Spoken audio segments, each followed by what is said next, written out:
बस कितने चलती होती है? हाँ रोड ते सड़क ते ठीक है। बस बैठो तुसी।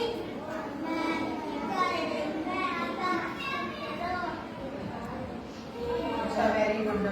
चलो जब आप किसी भी जाना होता है ना बस बैठ के जाने हैं बस का आवाजाही का थोड़ा सा आ गया हवाई जहाज।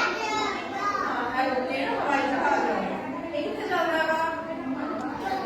ऊपर आसमान चलो कोई बाहरले देश जाता था किस बैठ के आते ने एरोप्लेन च आ गया किश्ती बोट किश्ती कितने चलती है? पानी च नदी च ठीक है। बैठे हो किश्ती च बैठे हो गए छोटे हो गए तुसी। आ गया ट्रक ट्रक कितने चल रहा? सड़क ते रोड ते कंट्रा से ये चल रहा है ट्रक बहुत देखते हो तुसी। हम ये ट्रक नहीं होते होते चुप्पा बड़ों को नहीं करे बड़े बड़े मंडी है क्या ट्रक को बोलते हैं कोई चुप्पा वास्ते। आ गया इधर ओए इधर आ गया ट्रैक्टर कितने चल रहा? काले का मंगावा ज्यादा पकड़ वास्ते रखते हैं। हाँ खेती करने वास्ते वेरी गुड। थोड़े देर है बैठे हो ट्रैक्टर पे। आ गया मोटरसाइकिल के कितने टायर होते हैं? दो टायर कितने चल रहे हैं? हाँ ये सड़क पे चल रहा था। आ गया ट्रेन रेलवे ये कितने चल रही है?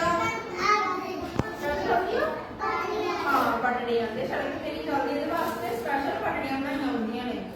बैठो ट्रेन च। अच्छा वेरी गुड। पता ही लगा तैनूं हौली हौली चल रही है तेज तेज चल रही है।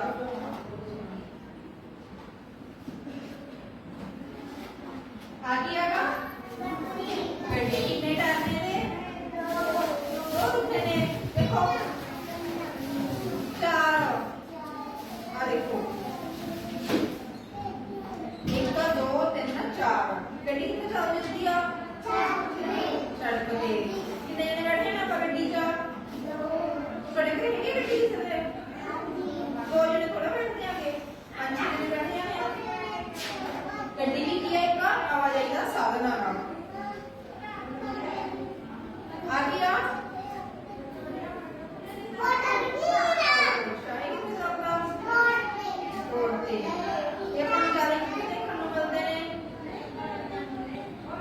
बस अड्डे खड़े होंगे ना तो बस से उतर के कितने जाना होता तो आप ऑटो से जाते हैं बड़े शहर से ज्यादा होंगे ने। आ गया समुद्री जहाज शिप समुद्री जहाज कितने चल रहा? पानी स्टीमर च ठीक है। ये बहुत बड़ा होता है सारे पता लग गए सब और कोई जरा मैंने ना पता हो सुन बताओगे तो दोबारा रिपीट करो। आ गया बस आहा इंग्लिश में का बोट